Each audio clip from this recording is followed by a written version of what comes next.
Se ha anunciado que la Junta de Coordinación Política aprobó ya la celebración de un periodo extraordinario de sesiones del Congreso de la Unión. Este se celebrará aparentemente entre el día 16, mañana, y el día 19 de julio. Que la Virgen del Carmen los proteja porque es el 16 de julio. Ese día se nos apareció Nuestra Señora del Carmen, entonces pues se la vamos a encomendar mucho estas reformas que se están planteando, porque están verdaderamente difíciles. No tanto, el primer periodo aparentemente tendrá temas como la formulación de un solo Código Federal de Procedimientos Penales, tendrá también el problema del IFAI y la transparencia entre los temas que se han estado hablando en la Junta de Coordinación Política. Veremos si esto ocurre y qué desenlaces hay. El siguiente periodo extraordinario, que no vamos a tocar ahora, es el que tendría las reformas más sustantivas aparentemente. Yo lo que siento es que el calendario legislativo en nuestro país, es la ley y finalmente hay que acatarla, pues es sumamente restrictivo. A mí me sigue pareciendo tremendamente decimonónico esto de que haya periodos ordinarios y extraordinarios y que todo esté sujeto a una negociación muy complicada. Se los digo por qué. Se supone que el día 1 de septiembre vamos a arrancar el periodo de sesiones ordinario con el tema energético y el tema fiscal. Con eso ya tienes para discutir todo lo que puedas discutir en no sé cuánto tiempo. Pero están un montón de temas pendientes. La reforma del IFAI está ahí. El tema de la deuda, el endeudamiento, ponerle topes al endeudamiento de las entidades federativas, lo tienen que resolver. Está todo el tema de la legislación secundaria de la reforma educativa. Está la reforma financiera, que ya la aprobaron en el pacto y está planchadita, pero no ha pasado todavía el trámite legislativo. Está toda la integración del IFETEL, ¿se acuerdan de la reforma de telecomunicaciones? Y el legislativo tiene que decir un montón de cosas sobre esto. Amén de que tienen que todavía terminar el tema del IFE, que no sé finalmente cómo lo van a abordar. Independiente de los que toquen en este extraordinario, que como decía el doctor Paoli, solo pueden abordar esos temas, los que finalmente aprueben el periodo extraordinario. A mí se me hace que está muy encorsetado el mes lo que queda de julio y agosto, para desahogar esto y tener un ambiente razonable para entrarle, no digo que a los temas serios, porque estos todos son importantísimos, pero sí entrarle al gran debate nacional sobre el tema del petróleo y los impuestos, que supongo que va a requerir todas las energías. Es decir, veo todo, no sé cómo lo ven ustedes, como muy apretado. ¿Y por qué tan cortos los periodos ordinarios de sesiones? ¿Qué es cuál es la filosofía que está detrás de eso? Se supone que los legisladores tienen que ir a sus estados, dices tú es decimonónico, entonces tenían que irse en carruaje, supongo, y tenían que ir a ver qué es ese vasto universo de sus estados, qué había pasado mientras ellos no estaban ahí, si había caído ya o no el gobernador, etcétera, y luego regresarse y hacer unos viajes realmente largos. Pero ahora ya no tiene ese sentido. Si lo podemos hacer por internet y todo, entonces ¿para qué sirven estos largos periodos de no hacer nada? El tema de la reforma educativa, ¿cuándo se va a tratar, Francisco José? Aparentemente en el segundo periodo extraordinario. Ese sí que es un tema endemoniadamente complejo, porque es interesante ver cómo se propusieron en el Pacto por México grandes reformas, se dieron los lineamientos generales, pero no se entró al meollo, por lo menos en de la reforma educativa. Lo más interesante viene ahora, de exactamente qué es lo que se piensa reformar. Se ha estado puesta la mirada en los maestros, ¿no? En cómo, si están bien preparados, si no están bien preparados, si se les va a hacer exámenes. Pero la educación es mucho más que los maestros, son toda la filosofía que está detrás del nuevo modelo, si es que hay nuevo modelo educativo. Y eso requiere una discusión, pero en serio, a fondo, y no hay que perder el tiempo en estas, bueno, yo no diría de holganza, pero ¿qué hacen? ¿Qué hacen en ese tiempo en que no están en las cámaras? Y luego en las cámaras a veces no están todo el tiempo, porque se han visto unas fotografías de las cámaras donde están más desiertas que el desierto de altar. Yo creo que el calendario legislativo responde a los tiempos del partido hegemónico. Es decir, cuando en realidad, de todas maneras, daba lo mismo que estuvieran que no estuvieran, porque lo que mandaba el Ejecutivo se iba a aprobar de manera automática, incluso con mayorías constitucionales, pero ya no responde efectivamente a la dinámica de ahora, al pluralismo, a las necesidades legislativas, al jaloneo que sí hay dentro del Congreso, a los cambios que se le hacen a las iniciativas del Ejecutivo, que no pasan en automático. Tendrían que ampliarse desde luego los periodos. Y la otra idea, al oír a Leonardo decir, es que en los extraordinarios se van a abordar una cantidad de temas complejos y muchísimos para despejar, digamos, el terreno a que luego se venga no un tema más importante, pero sí más complicado, más complejo, más controvertido, como es lo energético y la fiscal que va asociada de alguna manera. ¿Por qué no pensar que en el ordinario se abarquen algunos de los temas que se van a abarcar en el extraordinario, que se desalojara en el extraordinario para 2 puntos que haya que abordar y lo demás, y dejar la reforma energética y fiscal para después, para el año que viene? ¿Por qué no? Porque casi todo el mundo parte del hecho de que es al primer año, cuando tienes más legitimidad, más fuerza, cuando hay más entusiasmo para abordar las grandes reformas, que son las más complicadas, son la energética y la fiscal. Entonces, si no lo abordas en este año, después se te va. Es decir, también hay algo absurdo en la dinámica legislativa, no sé si de todos los países, pero desde luego de la mexicana, de que lo que no saques en el primer año, teniendo 6 años formalmente, en realidad podríamos ser que son 5, porque el año de las elecciones intermedias se va todo en las elecciones prácticamente. Pero de todas maneras, teniendo un mandato tan largo, un mandato fijo, propio de un régimen presidencial, ¿cómo es que tienes que concentrar las reformas importantes al primer año o ya se te fue todo el resto del sexenio? Hay algo que evidentemente no está funcionando en eso. Bien, yo creo que vale la pena responder estas preguntas que Lorenzo nos ha hecho. Yo tengo algunos elementos. Conforme el proceso de autonomización del legislativo se fue dando, es decir, conforme se fue cancelando el hiperpresidencialismo que lo decidía todo, al que se refería José Antonio, por lo cual pues no era importante si estaban unos meses porque el Congreso nada más funcionaba como ventanilla, recibía las iniciativas en más de un 90% del Ejecutivo y las aprobaba como venían, sin cambiarles incluso las faltas de ortografía. Pero eso empezó a cambiar desde los años 80, podemos decir, del siglo pasado, pero ya cuando el PRI pierde la mayoría en el año 97 en la Cámara de Diputados, que es la Cámara fundamental porque es la que tiene el poder de bolsa, es la que aprueba en exclusiva el presupuesto, entonces empezó a ampliarse el trabajo del Congreso y empezaron a crearse una serie de organismos y de instituciones. ¿Qué pasaba entonces? Que nada más había 5 meses de periodo ordinario de los 12 del año y los otros 7 eran periodos pues, de receso, se les llamaba, esto que tú llamas de vacancia o algo así, que tenían que ir los diputados a sus distritos a enterarse de sus electores, etcétera. Es cierto que ahora se hace en avión y antes se hacía en carreta, el siglo XIX, también es cierto, pero también es que el trabajo del legislativo empezó a aumentar notablemente, porque los periodos de receso no dejan o no deben dejar de funcionar las comisiones, que son las que hacen el trabajo legislativo más a fondo, y esas siguen trabajando durante todo el año. Por ejemplo, en Estados Unidos, desde siempre, se ha hecho un programa anual de trabajo del Congreso, y los diputados y senadores tienen unas como tarjetitas donde viene su calendario con los días que tienen, incluidas sus vacaciones, porque también los congresistas toman vacaciones. En México no, empezamos a ampliar los periodos y ahorita vamos en un momento de 6 meses y medio de periodo ordinario, de periodos ordinarios, son 2, y 5 meses y medio de vacanza, en donde se establecen, porque no alcanza el tiempo del periodo ordinario y se establecen periodos extraordinarios.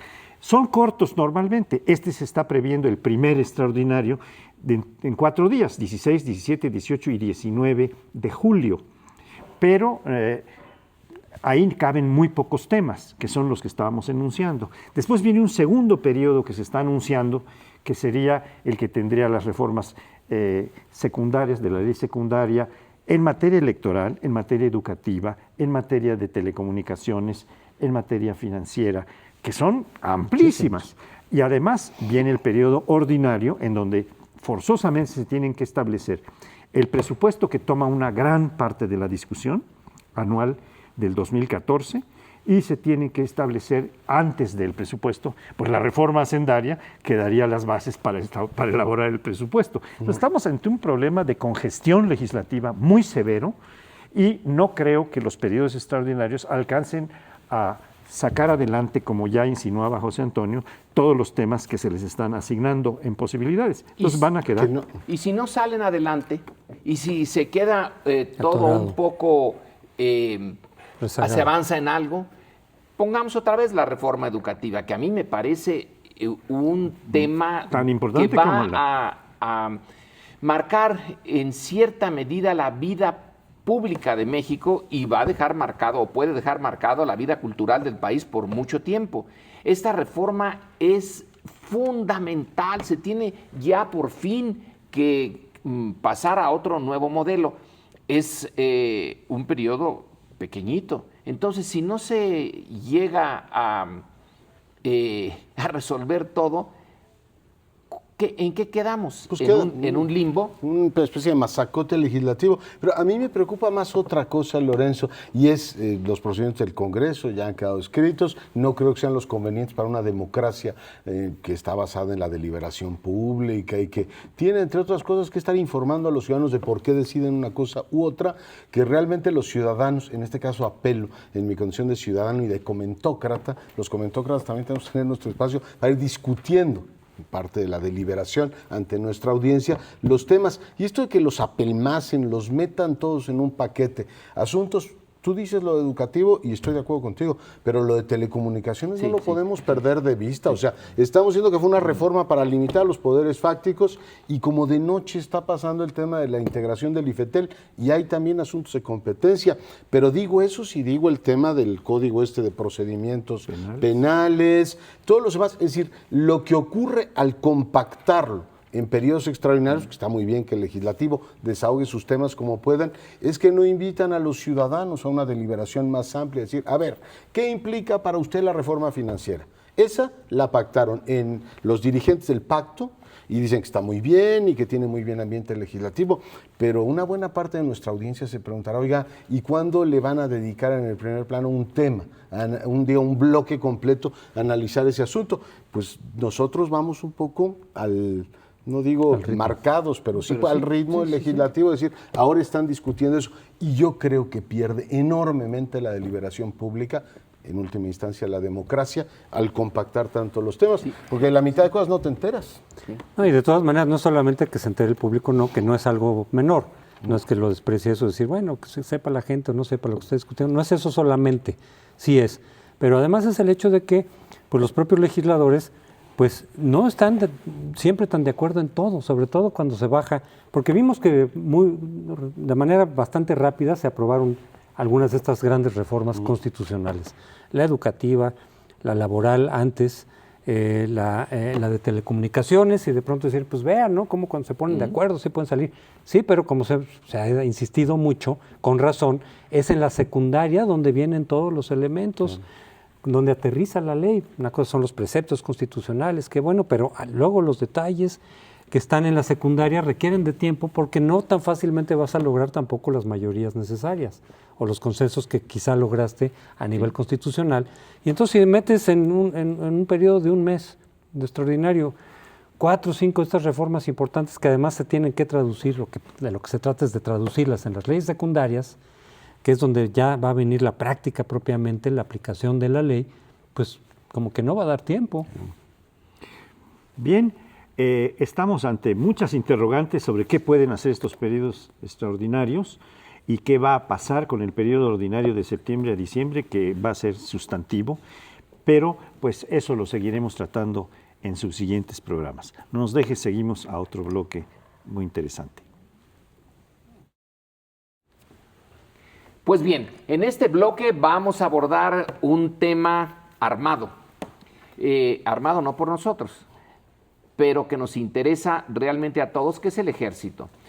Hay muchos asuntos que el ejército mantiene básicamente para ellos mismos. Es una tradición, no les ha sido fácil presentarse ante el gran público, ante el ciudadano, y ventilar algunos de sus asuntos así en el gran foro.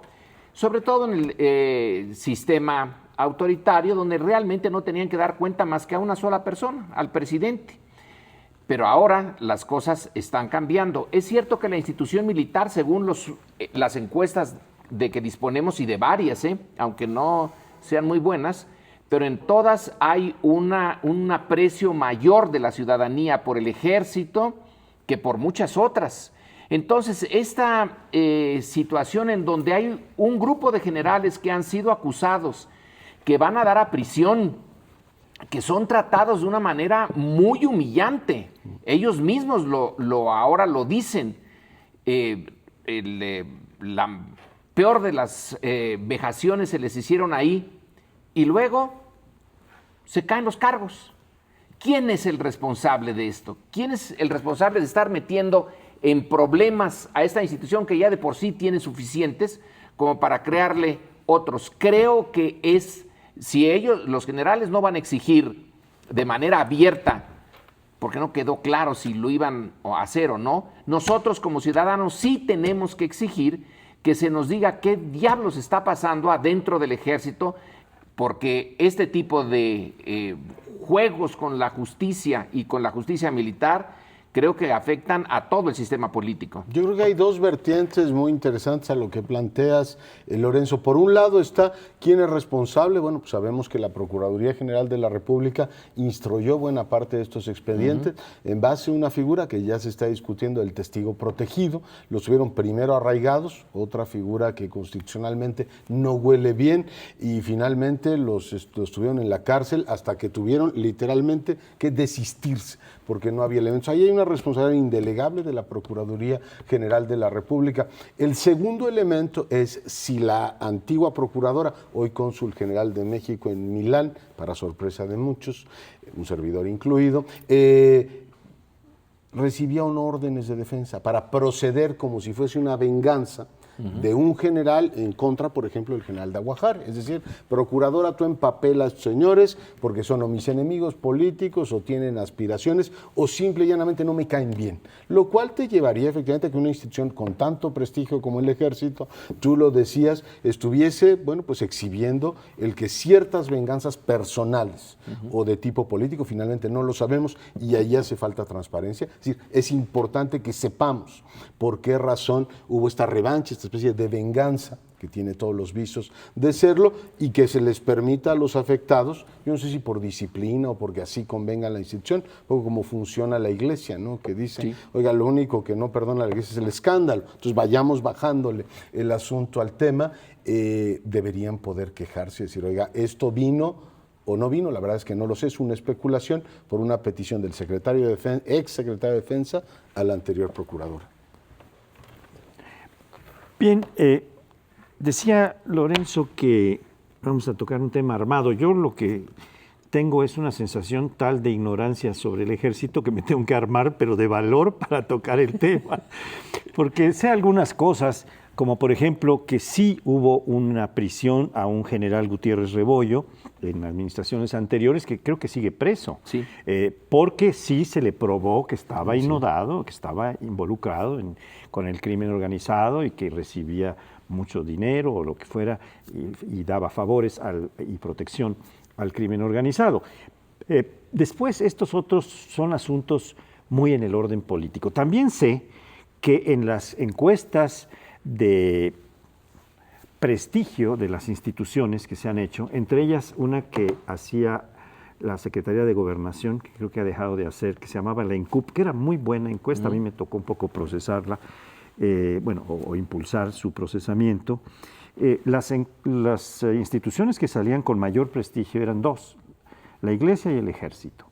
Y muy por abajo venían todas las otras. Incluso había una que venía en tercer lugar, que es verdaderamente escandalosa, que son los medios masivos de información. Venía en tercer lugar en varias de estas encuestas, que no solo hacía Gobernación, sino las hizo Mitofsky y muchas otras, ¿no?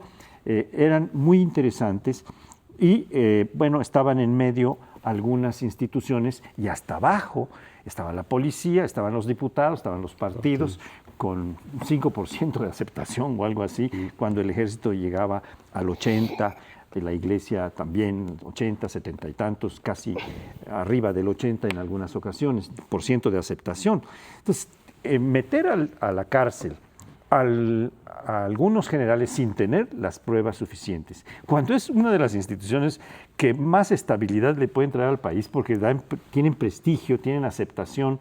Incluso las poblaciones en donde se anuncia que podría retirarse el ejército en algunos momentos, me refiero al pasado, han salido a protestar y decir, no nos dejen, aquí nuestras policías están corrompidas o no existen en algunos municipios. Si no es el ejército, no podemos vivir. El ejército tiene entonces una gran presencia nacional, por lo cual la responsabilidad de haber encarcelado a generales o oficiales del ejército de alta graduación sin haberles probado suficientemente, como se hizo con Gutiérrez Rebollo, las responsabilidades, pues es un asunto de verdadera preocupación.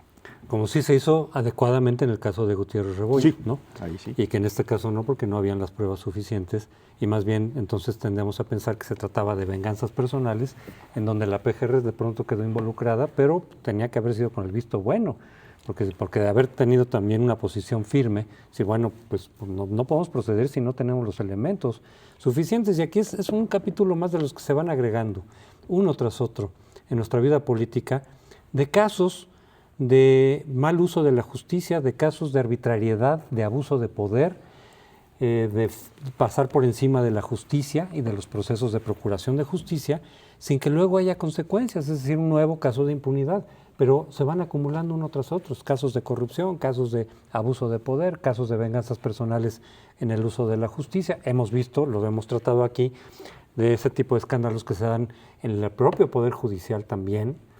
Y de pronto, pues no hay consecuencias. Es decir, es efectivamente sorpresivo y irritante para muchos que la ex procuradora, que tiene varias cosas que aclarar, además de esta, entonces de repente se va al consulado con el visto bueno de este gobierno, pertenece al gobierno pasado, en lugar de decir, pues señora, usted tiene que aclarar una cantidad de cosas de lo que hizo o dejó de hacer desde este cargo tan importante en términos de Estado de Derecho, en términos de democracia, en lugar de irla a refugiar al Consulado General de Como se hacía con los Milán. usos de residencia en la colonia, ¿no? Esta situación del ejército es muy compleja porque hay algunas áreas en que el ejército nos tiene que dar cuentas a nosotros. Las acusaciones que se le han hecho de abuso de poder, de una fórmula para obtener resultados y tener confesiones que no es la propia, que no respeta los derechos humanos, esa acusación viene haciéndose desde hace mucho tiempo. La izquierda lo hizo. Cuando la guerra sucia de los años 70 y 80, el ejército tuvo mucho que ver allí y ya tenemos una buena cantidad de literatura, ya sea de ficción o de estudios de caso, en donde el propio ejército tiene que hacer un balance y aceptar que no se comportó exactamente como debería. Pero en este caso el ejército es también la víctima. Y yo creo que en el sistema político mexicano, decías, Leonardo, bueno, la Procuraduría recibió presión del secretario, del general secretario de la Defensa, pero yo creo que aquí el presidente es el que tiene que tener la responsabilidad última. Él es el jefe nato de las Fuerzas Armadas. Y también del procurador y de la Procuraduría. Y es el jefe del procurador, es el jefe de los dos. Claro. Entonces, si algo hicieron mal estos, hay un tercero. Y ese tercero aparece pues muy contento en Harvard sin que nadie le haya hecho todavía ningún reclamo. Aquí está acumulándose. A lo mejor se acumulan y nadie nunca jamás nos dará una respuesta. Pero que quede claro que se están acumulando demandas, agravios y que se están tocando instituciones. Tú decías que en la encuesta de gobernación el ejército sale muy bien. Yo también puedo decir que sale otra institución muy bien, que son las universidades, que son las tres que salen bien. Yo siempre digo que es que porque la mayoría de los mexicanos no conocen las universidades. No digas semejante cosa. No, la pregunta la planteaba de alguna manera Crespo, pues decir, a ver, entre el procurador y el secretario de Defensa, pues había un señor que era el comandante supremo y que era el jefe de la procuradora. Me sigo preguntando, y lo digo aquí en cadena nacional, ¿qué movió efectivamente a montar un procedimiento que se fue cayendo paso a paso y que tiene los visos de ser una venganza. Es decir, yo entiendo que puede haber rivalidades en cualquier cuerpo. Sí. Y en el ejército además se conocen desde que se formaron hasta que son generales y que se cobren un montón de facturas, de a ver, te voy a mandar a ti a Marqués de Comillas y ahora te mando a ti a la peor región. Es decir, son lógicas administrativas, también en las universidades pasan, pero utilizar un sistema también se usan, en un principio de justicia y decirle a la procuradora, a ver, me empapelas estos señores, me los arraigas, me los tienes un año en la cárcel y después les decimos, lo sentimos caballeros, a mí eso me parece un nivel absolutamente intolerable y sí paga mucho la credibilidad institucional, porque cuando uno utiliza esos mecanismos del poder, uno se envilece y la institución debe dar explicaciones de por qué se tolera eso y por qué se permite que la Procuraduría pues sea la polea de transmisión de venganzas, insisto, no sé si son personales, no tengo ni idea. Además, recordar que Daguajara y buena parte de ellos estaban retirados, ¿eh? O sea, este fue un hachazo que vino a posteriori, lo cual hace todavía más infame. En ese sentido también cabe la pregunta de lo que está planteado en una de las iniciativas de reforma política, que es dar autonomía, quitar del Ejecutivo a la Procuración de Justicia, porque hasta ahora, claro que uno también hay muchos que empiezan a plantear y decir, bueno, pues entonces todo va a tener autonomía. Pues bueno, lo que pasa es que sí hemos visto sistemáticamente, ya no solo en tiempos de la hegemonía priista, que era pues lo lógico, en un régimen autoritario, pues el Ejecutivo decide todo y todo lo que viene abajo, incluso poderes formalmente independientes como el Congreso y el Poder Judicial, estaban subordinados. Pero en la época de pluralidad democrática sí tendría que haber, en todo caso, el hecho de que no estuviera subordinada la Procuración de Justicia a los intereses políticos, a veces electorales, recuerden el desafuero de López Obrador, del Ejecutivo. Podría agregar que el tema de la autonomía del Ministerio Público, de la Procuraduría, el procurador encabeza el Ministerio Público, es uno de los temas fundamentales que no se han atrevido a tocar, porque sigue siendo dependiente del presidente de la República, el cual puede hacer unos, como los nombra, los puede remover. Y entonces es su responsabilidad. Hay una responsabilidad compartida con el Senado, que tiene que aprobarlo, pero valdría la pena que el Senado los nombrara directamente y sean autónomos. Bueno, se nos acabó el tiempo, el tema da para más. Espérenos en la siguiente vuelta de este grupo de análisis. El federalismo es una de las señas de identidad de la República Mexicana. Durante muchos años fue una especie de añoranza, de sueño. Hemos tenido largos periodos centralistas y siempre se ha soñado con que el federalismo nos va a dar armonía y que la distribución del poder, territorialmente hablando, iba a dar buenos gobiernos y más equilibrio. Los últimos años no necesariamente nos hemos encontrado con esto. No es que dejemos nuestro afán federalista, pero nos hemos encontrado con que los gobiernos locales no necesariamente rinden buenas cuentas a sus gobernados y a la federación en su conjunto. Tenemos varios ámbitos de la acción gubernamental, desde la seguridad pública, el manejo de las finanzas. En los últimos tiempos tuvimos desvíos hasta en el sistema de salud, lo cual ya es absolutamente indignante, y esto ha llevado a mucha gente a preguntarse, a ver, ¿debemos tutelar de otra manera a los gobiernos locales desde la federación para que esa soberanía que van delegando de un nivel a otro pueda efectivamente dar buenos resultados? Hay dos temas apasionantes en estos momentos discutiéndose. Uno, ¿deben o no organizar elecciones las entidades federativas? A juzgar por lo que ocurrió hace algunas semanas, pues mucha gente se queda con la convicción de que se podría hacer mucho mejor y se pregunta, ¿no convendría que esa función pasara a un Instituto Nacional de Elecciones? Y está la otra que van a discutir los legisladores sobre transparencia. ¿Conviene que tengamos órganos de transparencia hechos a modo o con legislación que lo que hace es ocultar más información de la que hace pública, o debería también ser un órgano nacional? En fin, yo creo que el tema da para mucho. ¿Cómo lo ven? Bueno, pues en este caso voy a tomar el primero de los que propusiste, lo de las elecciones, porque están todavía, a unas semanas están todavía calientes los ánimos.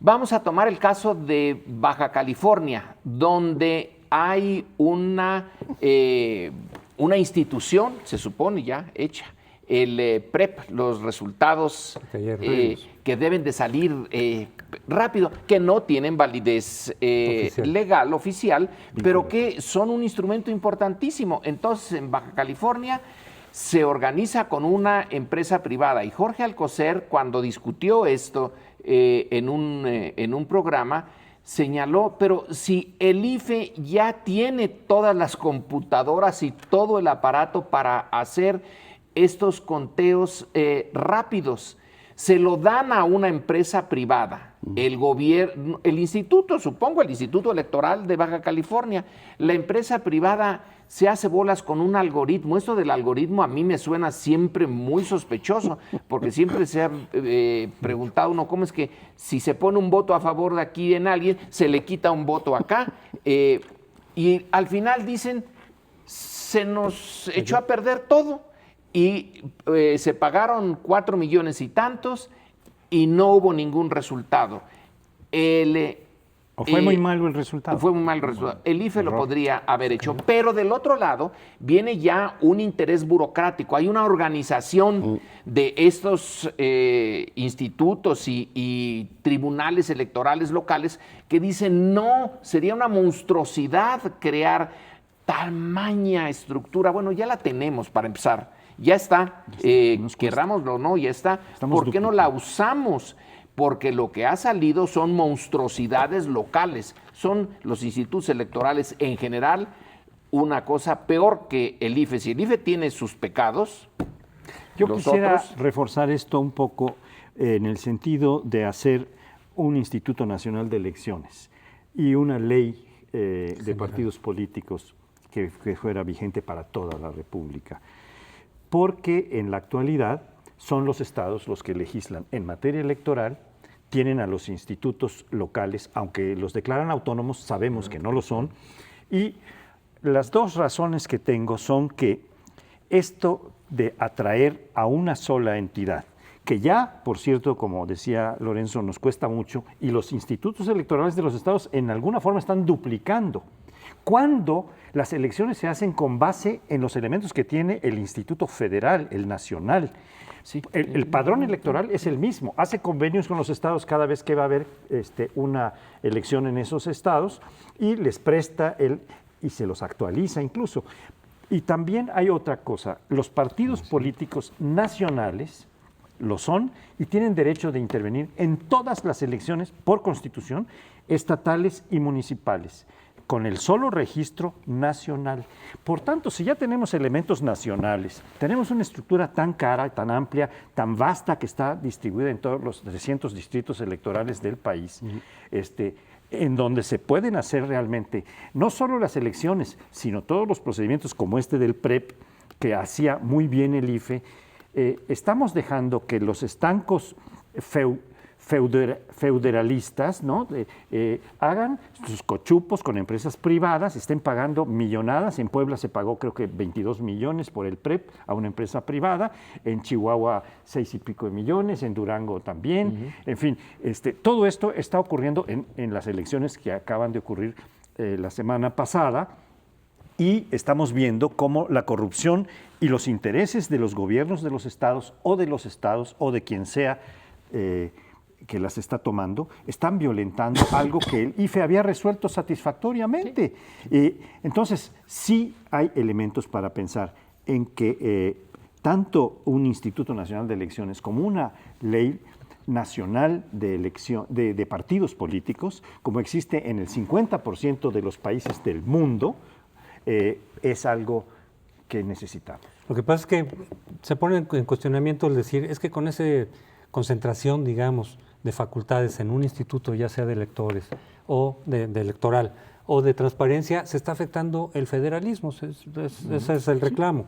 Pues en el caso electoral, por ejemplo, hay dos modelos que prevalecen en el mundo. Uno que es estrictamente el federal, que es los institutos locales hacen todas las elecciones, como en Estados Unidos. Ellos se encargan de hacer la elección federal también y de la presidencial. Y ellos se encargan de los padrones y de todo, absolutamente. En México, esas funciones en la reforma de 1946 electoral se llevó a gobernación. Es decir, la elaboración del padrón Se hacía antes en los estados también, en México. Lo hacían los gobernadores, lo hacían como querían, evidentemente. Entonces, y también la organización de las elecciones federales se atrajo a gobernación en 1946. Fue un paso centralizador. Bueno, ahora el otro paso sería decir, bueno, pues todas las elecciones también, las federales, las estatales, que vayan a un instituto nacional. Porque aquí tenemos dos tipos de instituciones, porque en otros países donde son centralistas hay un instituto que se encarga de todas las elecciones. Aquí tenemos los dos tipos de institutos que están duplicando de alguna manera funciones que cuestan el doble, y sobre todo el punto clave es que como los gobernadores tienen todavía la fuerza de imponerse por encima de las instituciones estatales, ya sean de transparencia, electorales, judiciales, la pregunta que está de fondo es ¿cómo hacemos para que en los estados realmente haya una transición democrática? Porque hemos vivido una transición incompleta y deficiente, pero real, a nivel nacional. Sí hay contrapesos reales, el Congreso sí es ya contrapeso del Ejecutivo. En general, le cambia iniciativas, le rechaza otras. El Poder Judicial, la Suprema Corte de Justicia, no siempre va con el Ejecutivo, le ha echado abajo algunas cosas. Pero eso no ha ocurrido a nivel estatal, que a final de cuentas la gente vive primero en un estado antes que en la nación. A final de cuentas, estamos en las entidades donde no hay todavía este contrapeso, ni hay rendición de cuentas, ni hay división real de poder en los estados. Yo creo que planteas el gran tema. En las elecciones de la semana pasada vimos la bajísima participación, la gente no está como muy interesada en las elecciones, la política local. Una buena parte de los congresos locales todavía operan así con el principio robótico de lo que diga el gobernador, aprueban niveles de endeudamiento, no necesariamente tienen supervisión sobre las cuestiones más delicadas del ejercicio gubernamental cotidiano. Refiero nuevamente el tema de la salud, donde están robando el dinero y no proveen los servicios a la población. El tema de seguridad pública, que cada que pueden digan, a ver si viene el ejército a ayudarnos, porque nosotros simple y llanamente no podemos. Sí veo un problema ahí, porque la tentación, aunque coincido con toda la argumentación que han desplegado en lo electoral, pero la tentación es que el péndulo se vaya hacia el centralismo y decir, a ver, que sea la federación la que indique hasta dónde se endeudan las entidades, que sea la federación la que sea responsable, es decir, a través de instituciones nacionales, que sea la que controle una buena parte de esto. Yo creo que no es sano y al mismo tiempo pues tomo tu pregunta, ¿cómo le hacemos para que los gobiernos locales empiecen a defender con dignidad y eficiencia lo que es su esfera de responsabilidad? Es decir, a ver, yo me hago responsable de esto y puedo ofrecer niveles de acceso a la información razonables y no tenga que venir un órgano nacional a decirme, a ver, señor gobernador, ¿dónde están sus cuentas? ¿O por qué no ejerce tal o cual función? En fin, veo que el debate tiene esa implicación que no me parece menor. No hay solución ideal, pero hubo un tiempo en que había las guardias nacionales y no había realmente el ejército. Zacatecas tenía más posibilidades de tener un cuerpo armado eficiente que el ejército nacional.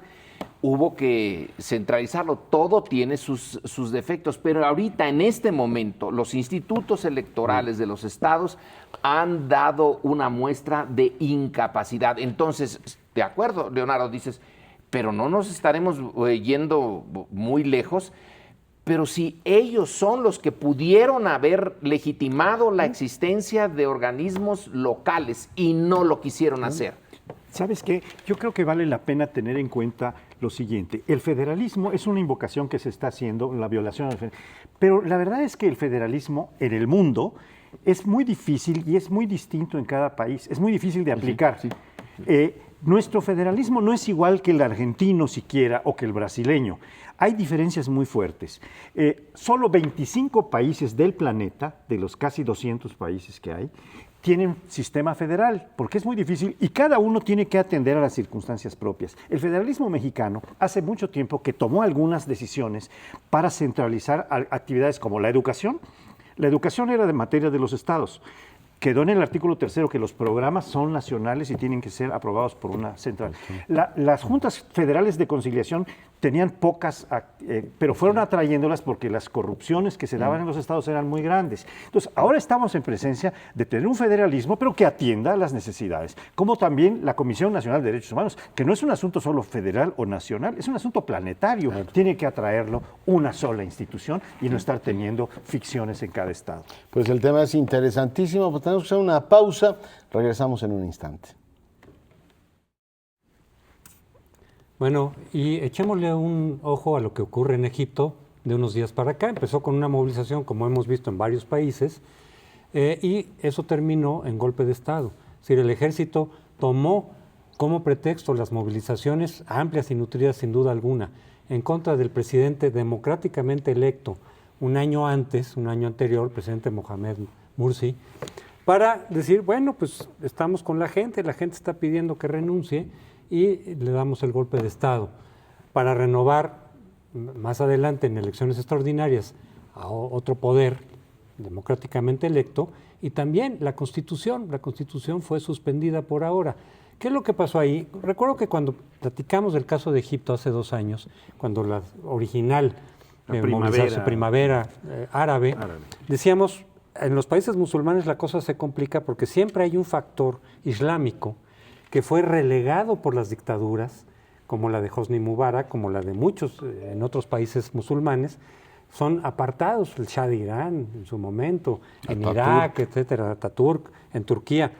Dejan de lado a los grupos islámicos porque son una fuerza tradicionalista y estas dictaduras se presentan como modernizadoras.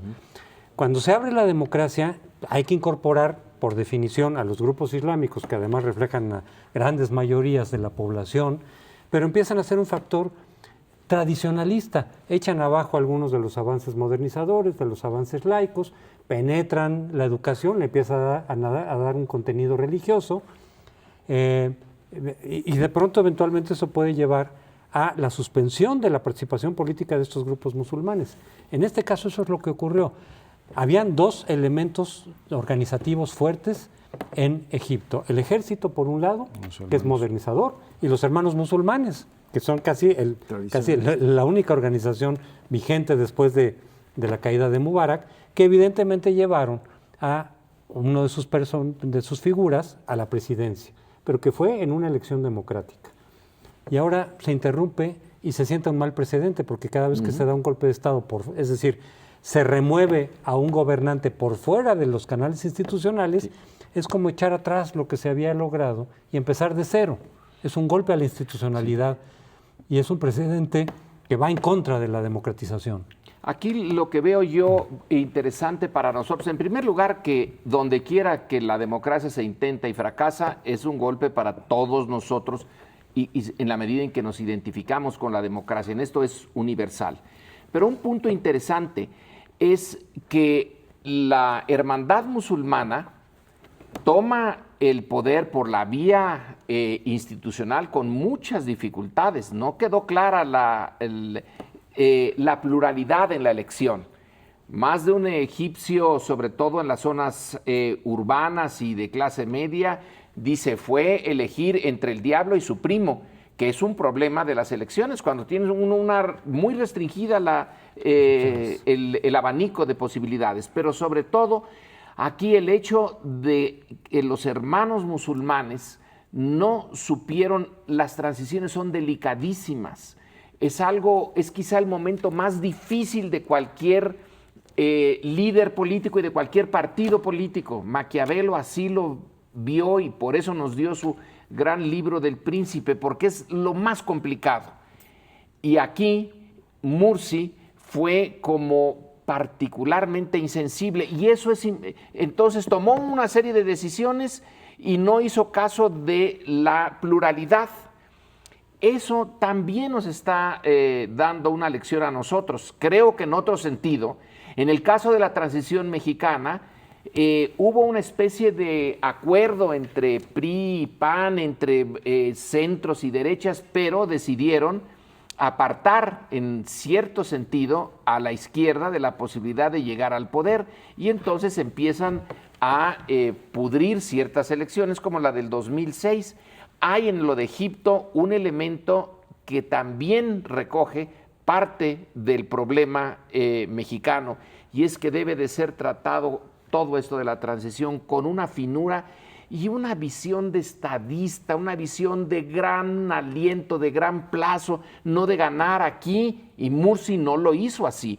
Él quería ganar para la hermandad musulmana mucho, muy rápidamente, y desplazó a otros que ahora están en su contra, pero que nadie sabe cómo salir de este atolladero. Sí, que es una trampa. O sea, a mí hay tres cosas que me resultan bastante obvias. La primera es que a la primavera le sigue el otoño y luego el invierno. Y de la primavera árabe hemos entrado en el invierno de las contradicciones de un sistema político que mantiene el poder de un ejército, que tiene elementos modernizadores, pero que también sostuvo una élite corruptísima y que genera, no solamente en Egipto, en los 90 vimos el caso de Argelia, idéntico. La gente dice, a ver, este sí es un gobierno de, digamos, con de liberación nacional, pero tremendamente corrupto y que va dejando al elemento religioso atrás y de pronto aparece y te genera un problema gravísimo. Turquía lo ha resuelto, quizás sea el país o la sociedad musulmana, no árabe, que finalmente ha resuelto mejor el asunto, aunque ya las tendencias a que regrese lo religioso de la mano de Erdogan están ahí presentes. Irán ha resuelto el tema, no sé cuánto dure ese régimen y la verdad es que no lo conozco, con muchísimos, tiene elementos democráticos, pero bajo un control religioso. Acaban de elegir a un moderado, Rouhani, y parece que les ha dado un cierto equilibrio, aunque esto genera problemas en el sistema internacional. Pero en el caso de Egipto no sé cómo se arma el rompecabezas. Tienes una primavera árabe que quería libertad, todos estos sectores que se han destribalizado y que ya no tienen los vínculos tradicionales y quieren una democracia más a la occidental, con redes sociales, libertad de expresión y todo lo demás. Tienes al ejército que dice, a ver, la unidad y la gobernabilidad del país la garantizo yo y la tengo que garantizar con la mano dura, es decir, como gobernó Mubarak y gobernaron los anteriores. Y por el lado todos estos que te dicen, oiga, tanto pluralismo y tanto mayoritarismo,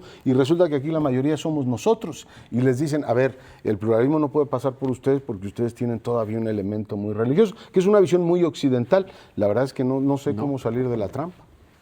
Sí, el enredo es mayúsculo. Yendo otra vez a Maquiavelo y su famoso Príncipe, él decía que había dos instrumentos privilegiados de control y de gobierno. Uno era el ejército, y por eso lo estudia tanto, ¿verdad? E incluso estudia las legiones romanas y tiene un libro entero sobre estas cosas.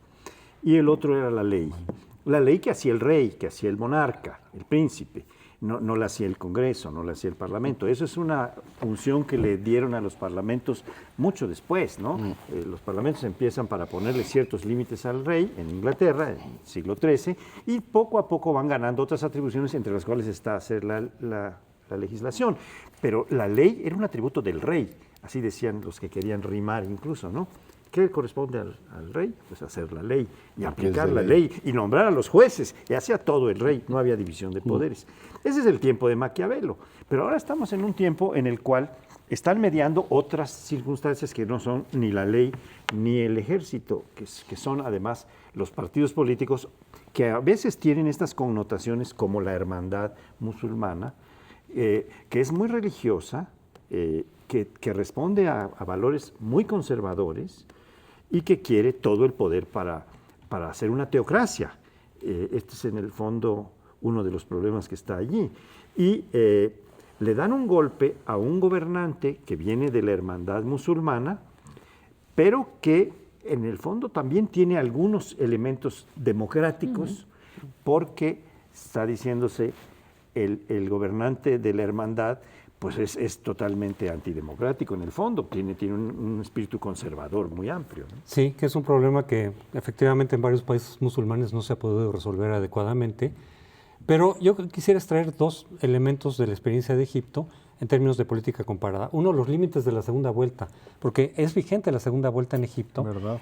Mursi ganó la primera vuelta con 26%, nada más, es decir, efectivamente no refleja una mayoría, de ahí la debilidad de su gobierno, pero entonces viene la segunda vuelta y gana en la segunda vuelta con 51%, pero eso no le garantiza la representatividad mayoritaria, es como muy ficticio, lo de la segunda vuelta es muy ficticio.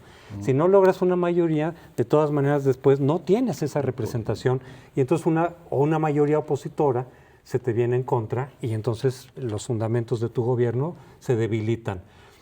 La otra es que es un régimen presidencial. Entonces, ¿qué haces cuando en un régimen presidencial el gobierno o el gobernante, el presidente, te resulta inepto o insensible políticamente o abusivo? Pues no tienes cómo quitarlo tan fácilmente. Son periodos fijos. En un régimen parlamentario lo que hubiera procedido era un voto de censura disuelves al Congreso, convocas a las extraordinarias sin tener que esperarte a que acabe un mandato fijo, y son los ciudadanos los que deciden en las urnas. Porque en los regímenes presidenciales, ante la rigidez de no poder resolver esto, el que termina decidiendo normalmente es el ejército, pero por fuera de la institucionalidad. Sí, es un tema delicadísimo. Y yo diría como lección que de las grandes cosas que Occidente le ha dejado al mundo, las obras de arte de Occidente, son dos: el pluralismo como idea de convivencia de todos y el espacio de la laicidad. Yo creo que tenemos que defender entre todos el espacio laico, pero cuando metes la religión en estos temas de cómo organizar la convivencia, las cosas, en este caso lo estamos viendo en Egipto, terminan mal, de tal manera que esta defensa del Estado laico, viendo lo que ocurre en otras partes del mundo, que vienen de tradiciones muy diferentes, el tema muy de la importante. persona, porque si Mursi hubiera sido un estadista, no pone a su sociedad política en los límites. El elemento personal sigue siendo de toda la calidad del líder. Del liderazgo, claro.